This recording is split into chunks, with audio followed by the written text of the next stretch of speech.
Olá, seja muito bem-vindo a este canal.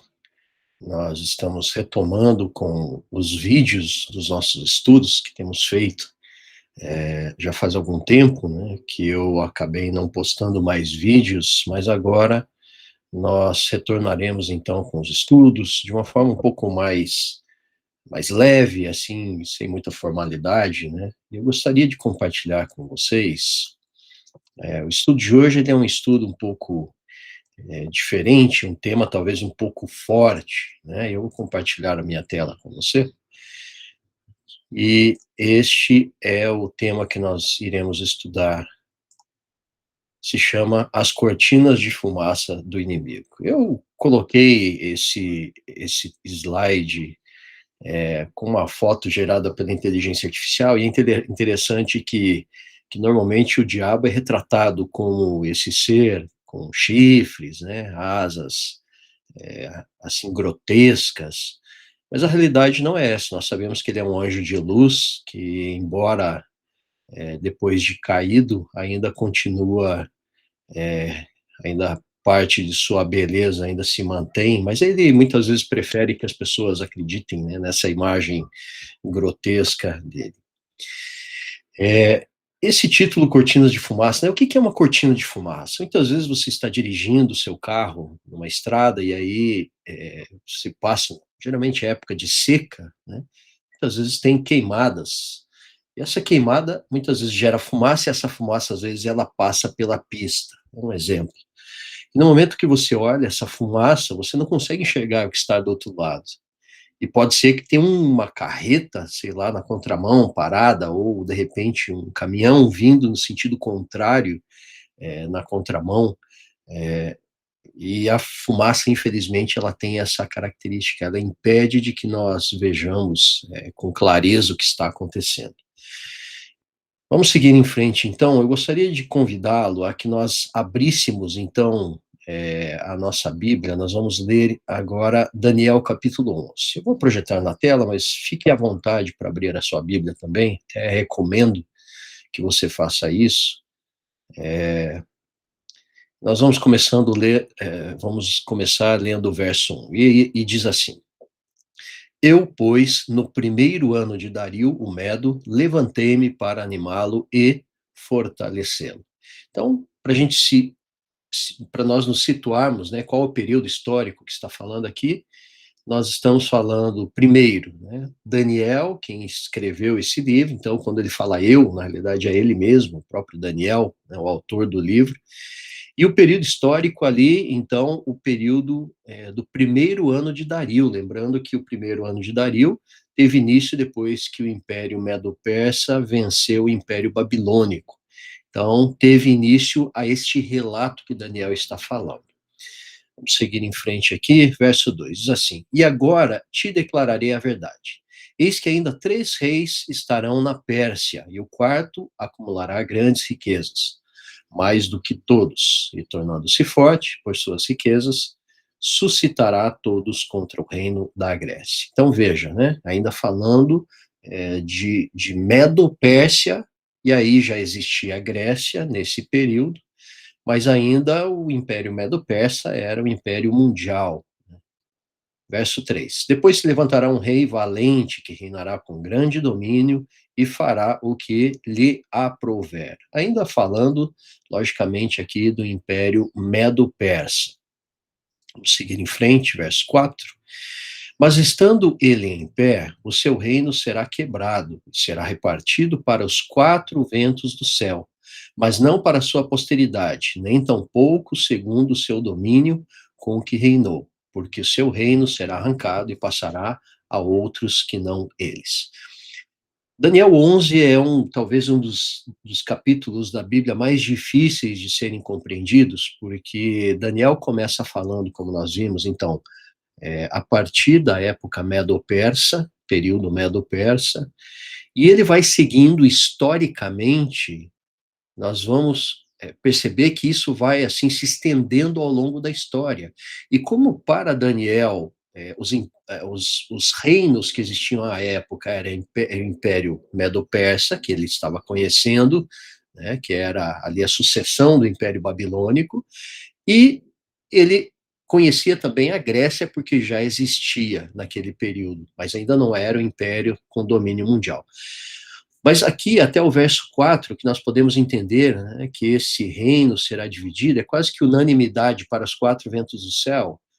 Está se falando aqui dos generais de Alexandre o Grande, né, esse rei, esse grande rei que se destaca aqui, até aqui falado, então, é Alexandre o Grande, quando fala os quatro ventos do céu, os quatro pontos cardeais, né, não exatamente é, alinhados, né, esses quatro pontos cardeais, mas aqui falando, então, da divisão histórica, que nós entendemos que Daniel ele deve ser entendido e comparado com a história. A história é a comprovação se essa profecia tem fundamento ou não.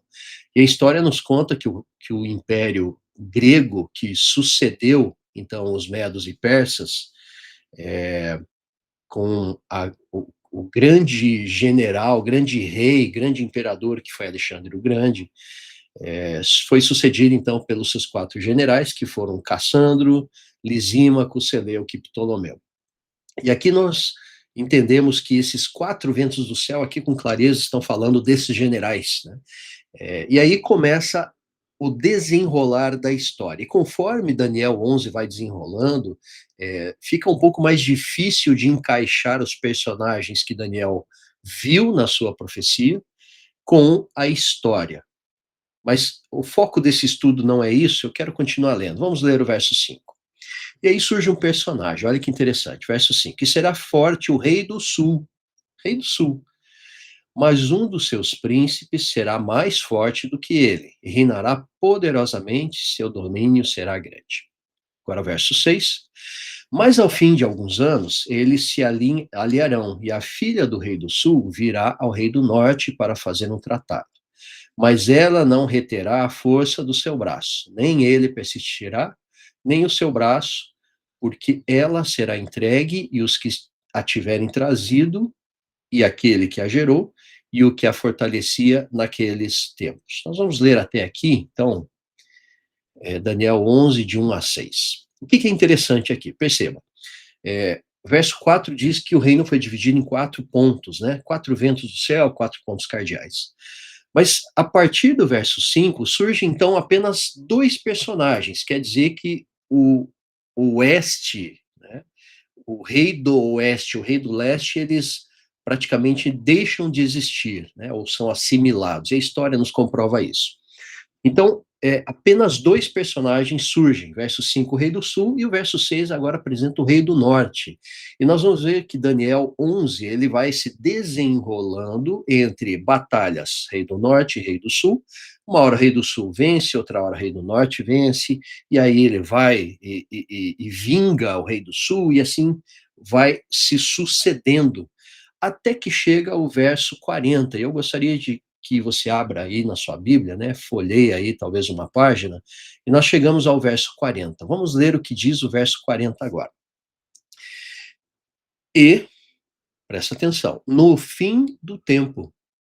Opa, então, veja, essa profecia de Daniel 11, ela começa lá no Império Medo-Persa, com Daniel se levantando para animar Dario, que era então o rei que o tratou de uma forma gentil, e Daniel foi um dos privilegiados, né? Ele viveu o Império Babilônico e também Medo-Persa, e tudo que ele passa a narrar a partir de então foi resultado da visão que ele teve.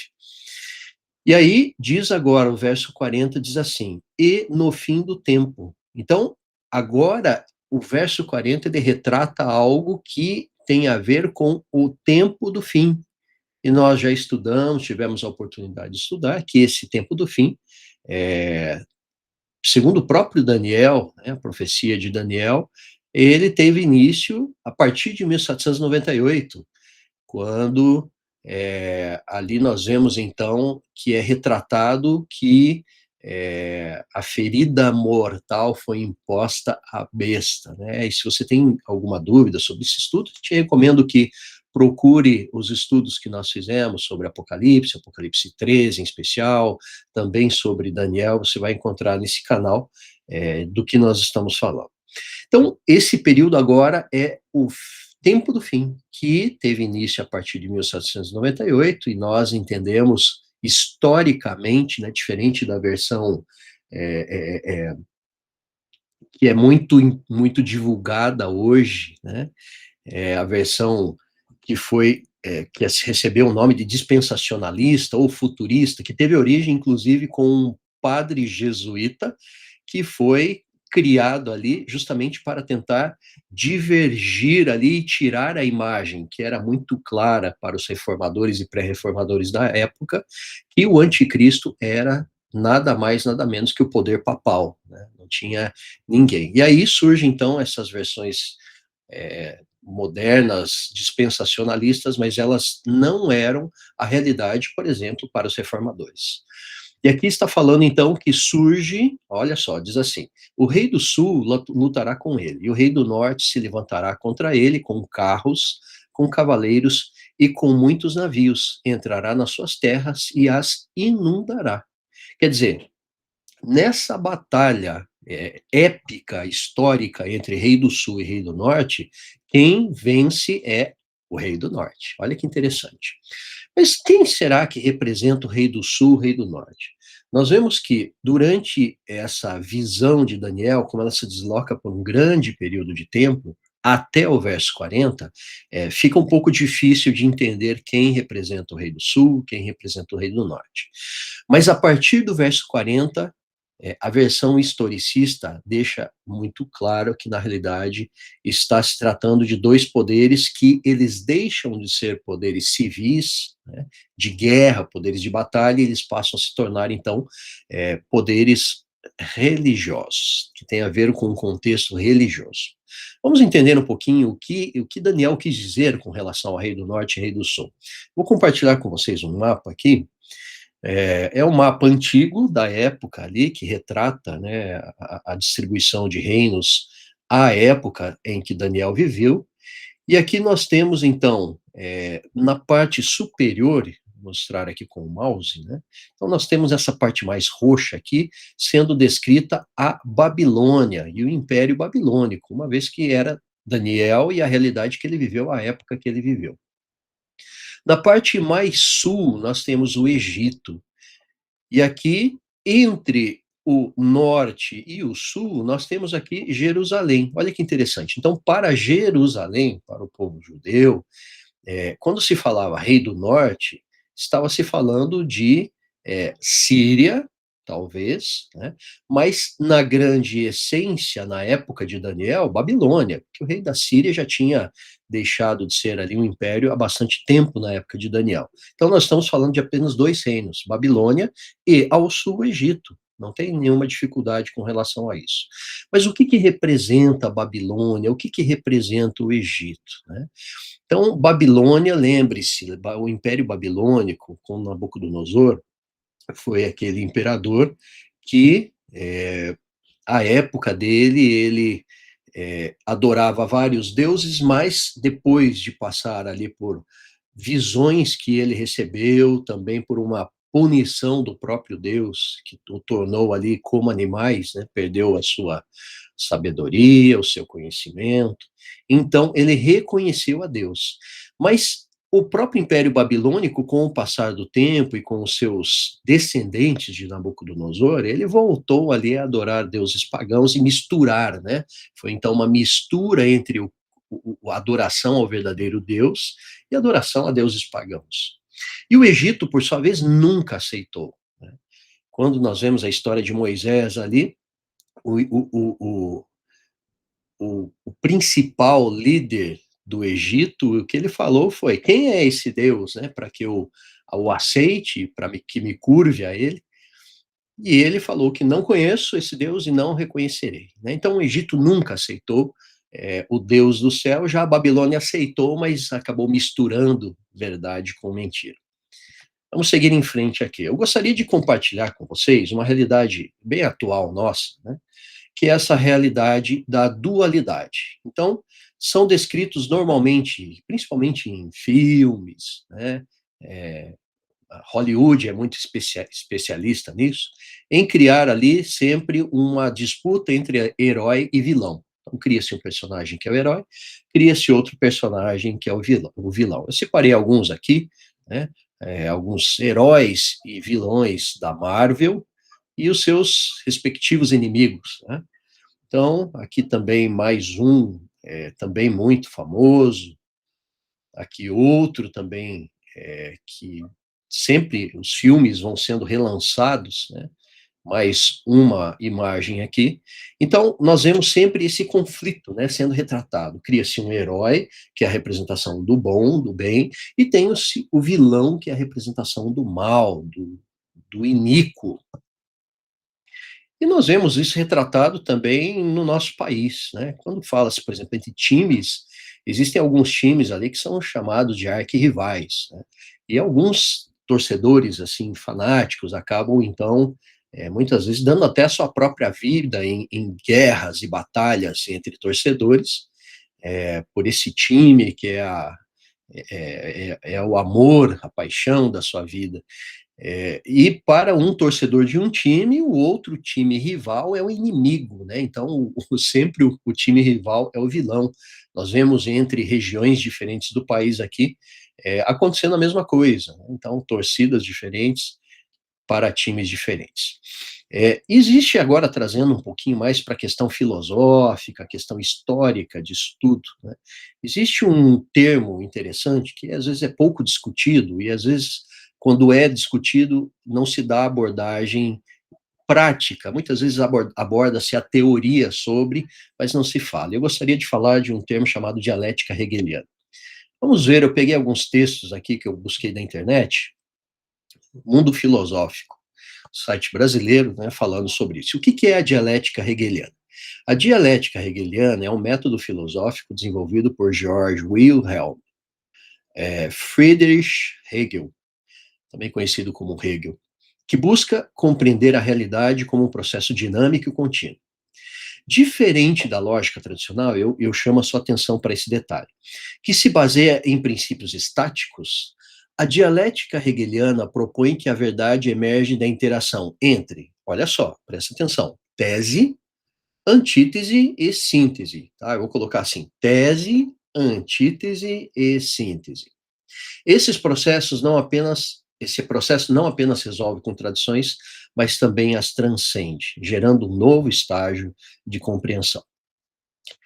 Aí, baseado ainda nessa ideia da dialética, né, Hegel, que foi um autor assim famoso, em especial no mundo filosófico, é, ele também teve ali outros autores também muito conhecidos que entenderam esse princípio da dialética como um princípio talvez poderoso, né, poderoso. E aí surge então um outro princípio chamado materialismo dialético, mas que retrata algo parecido, mas com uma aplicação um pouco mais prática. Também chamada de filosofia do marxismo, essa metodologia foi criada por Karl Marx, 1818-1883, e Friedrich Engels, 1820-1895, conterrâneos, né? O marxismo é o nome dado às ideias desenvolvidas pelo filósofo Karl Marx, considerado um dos mais influentes pensadores do pensamento contemporâneo. O materialismo dialético surge da percepção que tanto a natureza quanto a sociedade e a história humana são marcados por processos materialmente contraditórios e que se transformam. O que ele está dizendo aqui? E um princípio parecido com o que Hegel fala também, né? Quando você cria esses três personagens, né? Você cria uma tese, você cria do outro lado uma antítese, que são opostos, né? Então, você tem um lado que pode representar o bom, você tem o outro lado que representa o mal, e você coloca eles para se degladiar. E do resultado dessa batalha entre a tese e a antítese, surge então a síntese. Tá entendendo? Então, de um lado, o bom, ou o virtuoso, do outro lado, o imoral, o mal, né? E eles se degladiam. Mas o que importa não é nem a tese e nem a antítese. O que importa é o resultado disso, que se chama síntese. Isso te traz alguma coisa relacionada ao que nós vivemos hoje? Talvez no mundo político, né? Uma batalha acontecendo entre um lado que é o lado do bem, outro lado que é o lado do mal, e ali tem uma batalha que parece que não acaba nunca, né? E é interessante que essa ideia, tanto de Marx, né, Engels, mas Marx em especial, que tinha uma aplicação mais prática, né, ele entendeu que essa teoria, ela era uma teoria poderosa no sentido de controle. Então você cria ali 2 lados opostos, né, estritamente opostos, e coloca esses 2 lados para se degladiar, mas buscando não um lado ou outro, e sim o resultado dessa disputa. Então, isso é uma questão muito interessante. Por que nós estamos falando isso, né, e o que isso tem a ver com esse tema que nós propusemos para esse estudo? Vamos seguir em frente aqui. Gostaria de compartilhar com você um vídeo bem interessante sobre algo bem recente, e eu vou abrir aqui para você. Vamos ver aqui o que diz esse vídeo. Vou tentar aqui abrir em tela cheia. President Trump started his new term with a barrage of executive orders, a record 92 in his first 2 months alone. And a majority mirror ideas in Project 2025. That's the 922-page radical conservative blueprint that Trump repeatedly distanced himself from on the campaign trail. I have nothing to do with Project 2025. I've never read it, and I never will. I've said 100 times, I know nothing about it. But now, a number of the policies that he's pushing out at breakneck speed are almost identical to what Project 2025 wanted to impose. Tudo bem, eu dividi esse vídeo aqui em 3 partes, e eu vou compartilhando e voltando a chamar a sua atenção, refletindo sobre esses detalhes desse vídeo. Primeira parte mostra a atual campanha do presidente dos Estados Unidos, Donald Trump, e nessa campanha política, existia ali um projeto, esse projeto 2025, que foi criado, e foi criado principalmente pelos seus principais apoiadores, né, uma instituição criada chamada Heritage Foundation. E esse projeto, ele tinha ali, em linhas gerais, ali, algo bem conservador, era uma visão cristã, judaico-cristã, bem conservadora, e era uma proposta para este novo governo, chamado Projeto 2025, porque a ideia é que ele iniciasse em 2025. E durante a campanha, nós vimos ali que o Trump, ele foi, assim, muito claro em dizer que ele não tinha nada a ver com esse projeto, né, ele rejeitou, ele não reconheceu que ele ali estaria sendo conduzido por esse projeto 2025. Mas o interessante é o que aconteceu depois, né, a partir do momento que ele teve o seu início, que ele foi eleito, a sua base de eleitores ali conseguiram a vitória, uma vitória esmagadora, diga-se de passagem, o que aconteceu foi que ele, no seu primeiro momento de mandato ali, nos 2 primeiros meses, nós estamos falando de 92 ordens executivas que são praticamente cópias idênticas do projeto 2025. E aí nós começamos a entender que existe uma guerra de narrativas muito grande que existe hoje, né. Então, muitas vezes a pessoa faz uma declaração em público ali, uma declaração enfática ali, mas os atos parece que não correspondem com a sua fala, o seu diálogo. Vamos seguir em frente aqui com esse vídeo, realmente é bastante interessante, vou compartilhar ele novamente.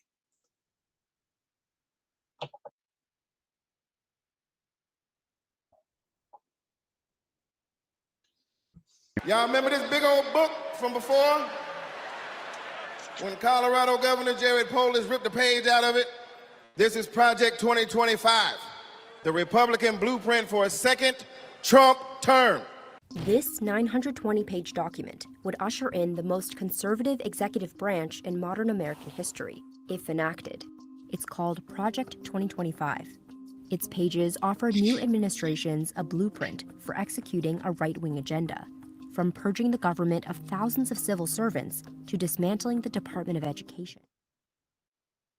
Muito bem. Então, como nós pudemos ver, esse projeto 2025, ele é um projeto que tem um número significativo de páginas, aproximadamente 922 páginas, e eu busquei esse projeto 2025 e encontrei, inclusive, num próprio site oficial do governo americano, esse projeto 2025. E ele tem ali uma quantidade muito grande de informações sobre assuntos relacionados à própria questão política, à questão educacional, à questão, inclusive, religiosa. Muito interessante, né? E nesse projeto 2025 ali, que nós vemos que, embora Trump, num primeiro momento, ele foi muito claro em dizer que não seria a sua regra de campanha ou de mandato, nós vemos que isso se comprovou como sendo uma realidade muito forte, uma influência muito forte para Donald Trump. E eu gostaria de continuar, então, falando aqui sobre o que esse vídeo tem a nos mostrar. Preste atenção. Mr. Berry, you're the co-author of Project 2025, the labor section, am I correct? The lead author on that section, correct. Literally. Então, agora nós vamos falar sobre um novo personagem chamado Jonathan Berry. Eu gostaria que você prestasse atenção. Então, primeiro detalhe, Jonathan Berry, como foi falado no vídeo, ele mesmo confirmando, ele é um dos principais, ou o principal autor da parte relacionada a trabalho dessa proposta do projeto 2025. Vamos ver o que esse autor e esse personagem chamado Jonathan Berry tem a nos dizer. Preste atenção. Dating back to Constantine and his recognition of Christianity in the Roman Empire, that you've had a pretty consistent tradition in Western civilization of taking Sunday off from commerce. This, of course, this is a tradition that has roots not only in Christianity but in Judaism, and keeping the Sabbath holy, and having a time not only for, it's not merely from rest in the sense of abstinence from work, but it's rest for time with God, time worshiping God. It's rest for time with. Muito bem. Então, olha que interessante, né? Qual que é a abordagem que nós vemos esse personagem Jonathan Berry, qual que é o foco, a ênfase que ele dá. A ênfase que ele dá, nós vamos conhecer um pouquinho mais sobre a vida desse personagem, mas uma coisa que é interessante. Primeiro, ele foi um dos principais autores do projeto 2025, em especial a parte em que aborda a questão trabalhista. Guarde isso, ok? Vou voltar aqui a compartilhar, então, a minha apresentação. Então, nós vimos aqui o projeto 2025, e esse projeto 2025, ele aborda várias coisas, né? Olha só o que a BBC News Brasil, em julho de 2024, o que ela nos relatou? 5 de julho de 2024. Ainda é época de campanha, né? Ó, projeto 2025, a lista de desejos da direita para o novo governo Trump. É quase como se fosse um manual de conduta que esse novo presidente iria abordar. Agora, falando um pouquinho sobre Jonathan Berry, né? Esse Jonathan Berry, coincidentemente, né, o autor dessa parte trabalhista do projeto 2025, ele foi eleito para ser o representante do Ministério do Trabalho americano.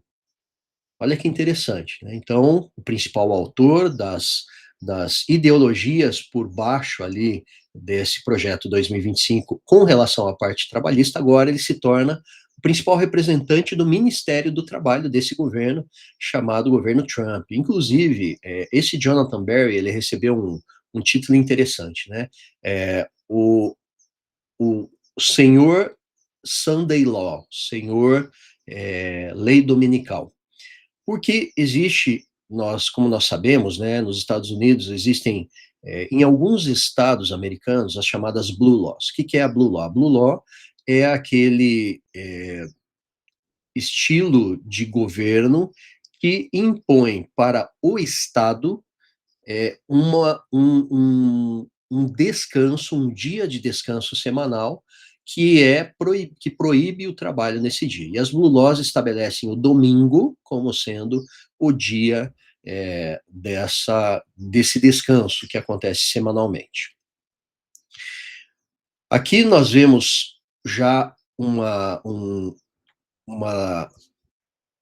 notícia um pouco mais recente, aqui nós estamos vendo, 26 de junho de 2025, olha o que diz ali, né? O Senado apoia com votos nomeações de Trump, aqui tanto para a educação quanto para a nomeação do Ministério do Trabalho americano.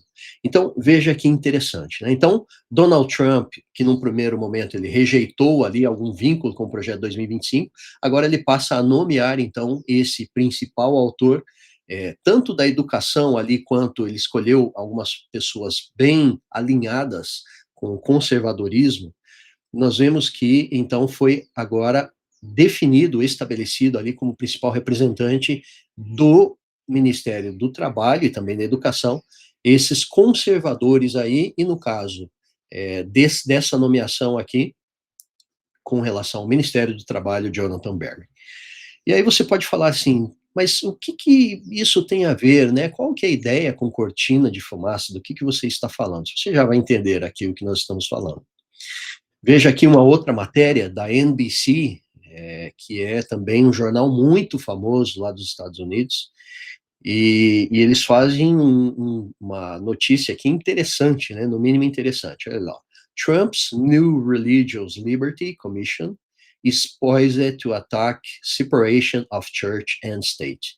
Ou seja, essa comissão de liberdade religiosa de Trump está preparada, se posicionando para atacar a separação entre igreja e Estado. Por que isso é interessante, né? Vale lembrar que os Estados Unidos, ele sempre foi assim enaltecido como sendo o país da liberdade religiosa. Mas a proposta que é estabelecida por esse projeto 2025, ela traz algo interessante no sentido que aproxima a separação. Estados Unidos sempre foi um país protestante, essencialmente protestante.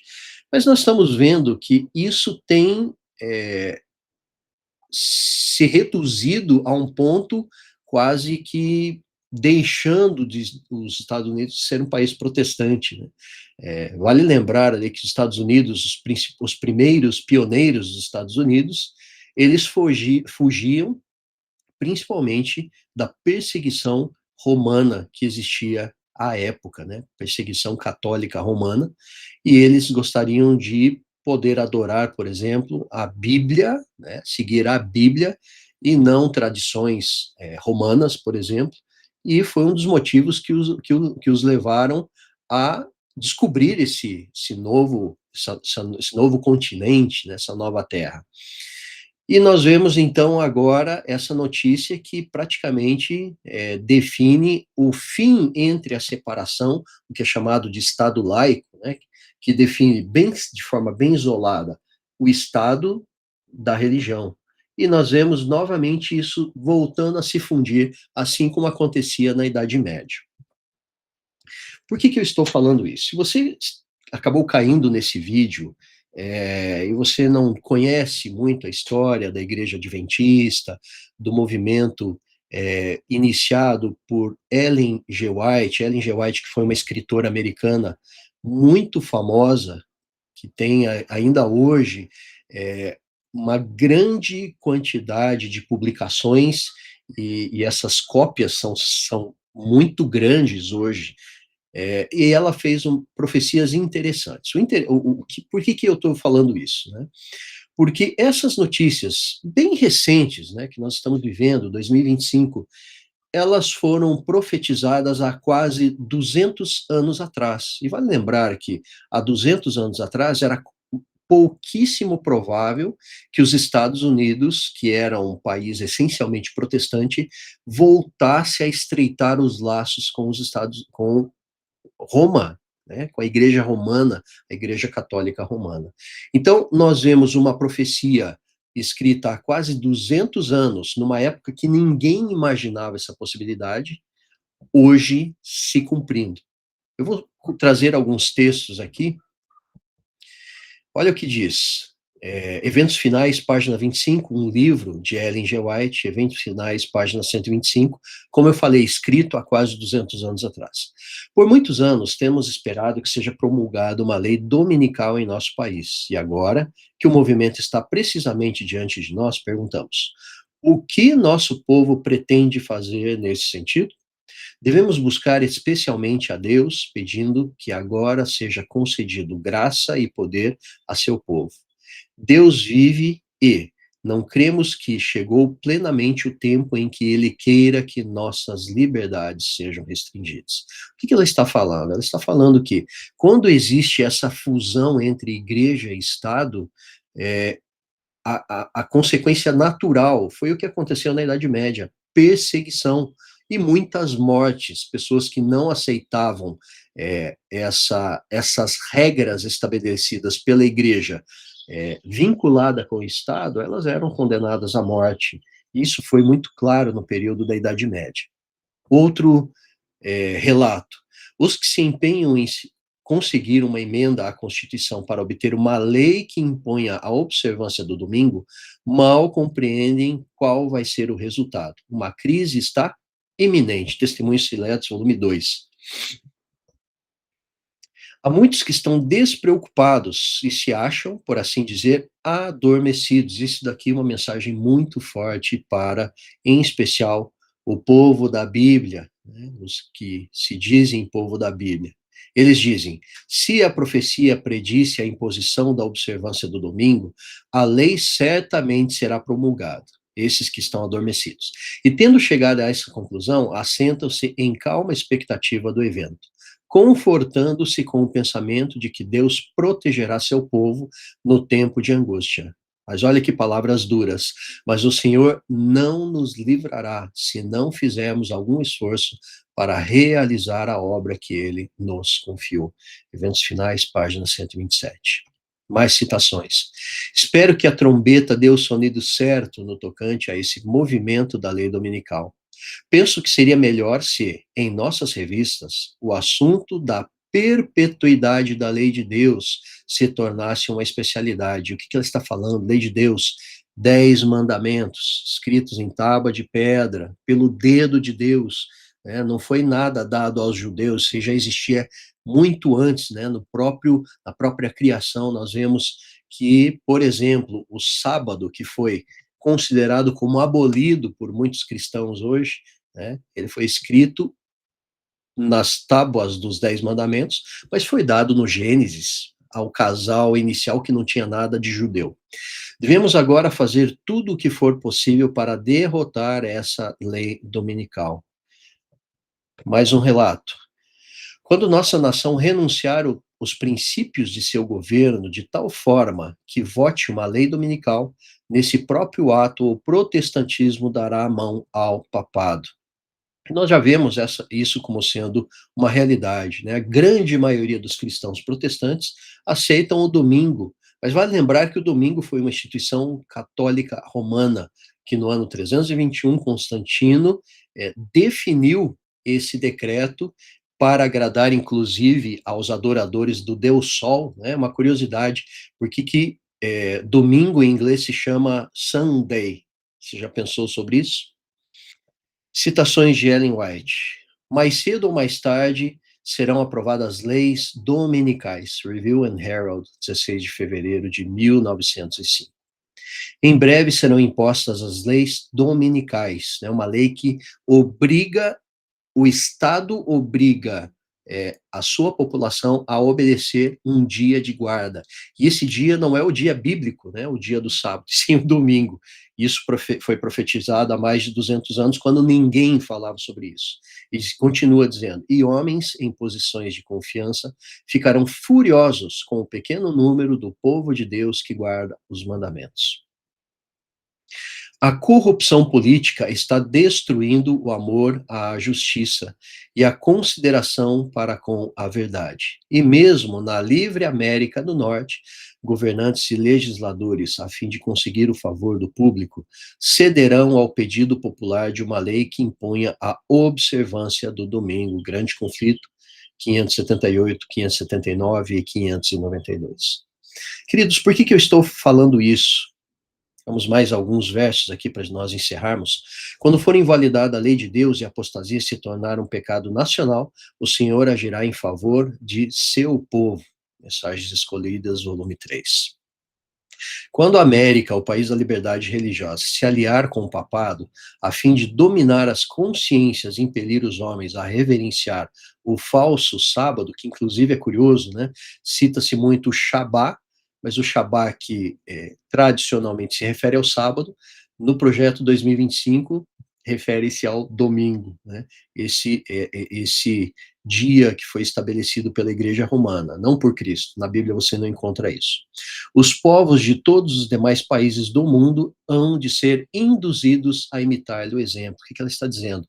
Você pode falar assim, mas vai ser estabelecido nos Estados Unidos.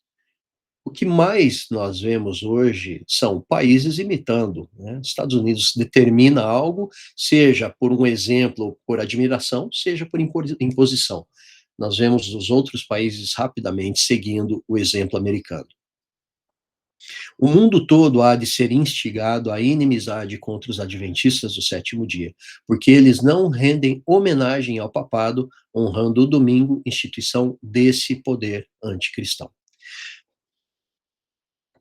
Nós estamos falando de algo escrito há mais de 200 anos atrás. Mais de 200, perdão, aproximadamente 200, um pouco menos de 200 anos atrás.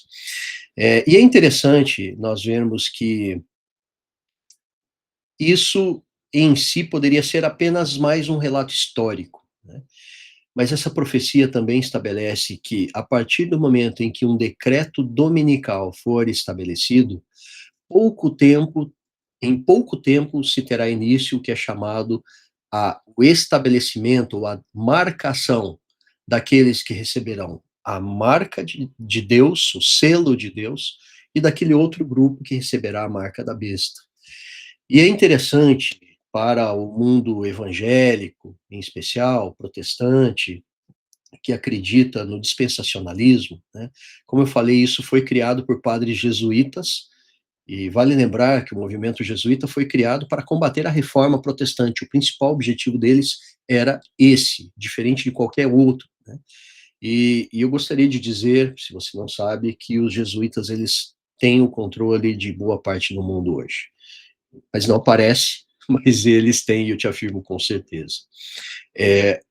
E é esse objetivo de tornar novamente a Igreja Romana um poder com uma amplitude não apenas religiosa, mas uma amplitude também civil, é o objetivo principal dos jesuítas. E foram eles que criaram o dispensacionalismo, que joga para o futuro quem vai ser o anticristo, né, quem vai ser a besta, porque na época dos reformadores, eles tinham muita clareza em definir que o anticristo era o poder papal, não tinha dúvida sobre isso, né? E aí esse movimento futurista, que se tornou o dispensacionalismo, ele tenta tirar esse foco, e uma repetição, né, de uma mentira, ela acaba se tornando verdade, e hoje, infelizmente, boa parte do mundo cristão aceita essa ideologia. Queridos, nós estamos vivendo num momento muito solene da história, muito solene. As profecias estão se cumprindo. Se você não conhece nada sobre isso, existem vários vídeos nesse canal, um em especial, um conjunto de vídeos que nós estudamos Apocalipse verso a verso, desde o capítulo 1. Procure, você vai encontrar nesse canal, e você vai com certeza ali ter a sua mente aberta para muitas verdades que não são ditas hoje, mas são proféticas, e as profecias, como o próprio Jesus disse, né, um dos principais sinais de que um profeta é verdadeiro é que a profecia se cumpra. E nós estamos vendo isso acontecendo nos nossos dias. Nós estamos realmente a poucos momentos daquele que prometeu que iria voltar para atribuir a cada um o galardão conforme as suas obras. Que Deus o abençoe, que Deus o acompanhe e o ilumine, e o desperte, talvez, se você está adormecido, para esses momentos que nós estamos vivendo, para que, sabendo que Jesus está voltando, você se prepare para esse encontro, esteja preparado, aceitando a salvação unicamente pelo sangue de Cristo Jesus, pela graça, mas demonstrando isso com obras da lei. Os 10 mandamentos não foram abolidos, ao contrário do que muitos dizem, e eles serão a regra que será utilizada no juízo de Deus. Então, que Deus realmente o ilumine para entender essa verdade. E nós nos vemos, com a graça de Deus, no nosso próximo vídeo. Deus abençoe.